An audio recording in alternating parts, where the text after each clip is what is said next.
How's it going? So, I turned 34 this year, and I'm starting to feel old. And it's not because everything hurts, or because I'm full of existential dread at all times. That's all true. No, it's because young people are starting to be nostalgic and romanticizing things I was around for.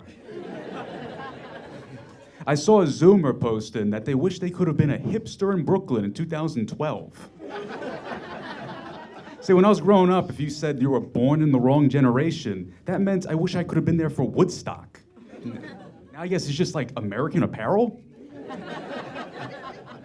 But, it's my friends are joining in too. They're like, oh, take me back to 2012. And let me tell you, I'm good. See, I started 2012 as a hipster in Brooklyn. Very fun. I ended 2012 a hipster in the US Army. Very different experience. Showed up to basic training wearing skinny jeans, a flannel, and chunky glasses. Looked like an extra from HBO's Girls. Stumbling around asking people, you ever heard of Mumford & Sons? And my friends in Brooklyn were like, why are you doing this? And I thought it was pretty obvious, I'm broke. But here's something you gotta remember. Brooklyn is full of just rich kids pretending to be poor.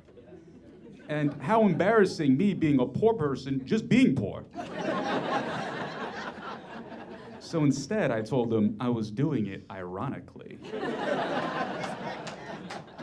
Yeah, that was great until I was in the barber's chair. And it wasn't bad when they shaved my head, but when they shaved off the waxed curly mustache, terrible. Now, this is not to say that I lost my contrarian edge throughout the military, though. Don't worry, I kept it. Almost always to my own detriment. For example, showed up to Kentucky for my duty station. Everyone else bought a Ford F-150 or a Dodge Charger. Not me, no. I bought a Mini Cooper. A Mini Cooper in rural Kentucky. Jeez, I showed up to buy it, and when they called out the salesperson, they said, someone's here for the Mini. He walks out of his office and says, where is she? And don't worry, folks, he still hooked me up with the military special. That's right, financed that baby at 25% APR. They said it couldn't be done for a Mini Cooper. And I also got to learn Mini Coopers, terrible to maintain. Turns out there's something worse than British food, British engineering.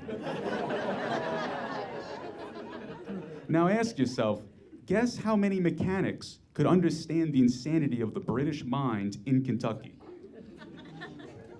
1. And boy, did he know it. I'd be driving my Mini Cooper all huffing and puffing, and he'd have dollar signs in his eyes. He'd be grinning ear to ear. That's right, folks. I could see all 4 of his teeth. And trust me, I tried to find help. I brought a friend from the unit who was in the cars. He ended up signing with the mechanic. He took one look under the hood and told me it was worse than Fallujah. But don't worry, I no longer have a Mini Cooper, and I no longer have the mechanic. Although I do have a new enemy that I think is spiritually very similar to a mechanic. I think we all know who I'm talking about, right? Dentists. And mind you, I wrote that before I realized orthodontists were gonna be in the house. But, the other week, there I was, laying back, light in my eyes, kind of like right now, my mouth propped open, which, as an Italian, by the way, is the most vulnerable I'll ever be. Willingly. And he tells me, you're in luck. We're here just in time. Your teeth are all gonna collapse in on themselves unless you pay $5,000 for this new procedure. And let me tell you, I did not feel like I was talking to a doctor trying to save my life. I felt like I was back in Kentucky talking to my mechanic. Worst part too, much better teeth. So, it's terrible because there's nothing I could do there either. And it's not even like, back in Kentucky, my mechanic, where I could bring a friend who was in the cars. Who am I supposed to bring to the dentist? A friend who's in the teeth? Folks, if you have a friend who's in the teeth, do not bring them to the dentist with you. bring them to the police.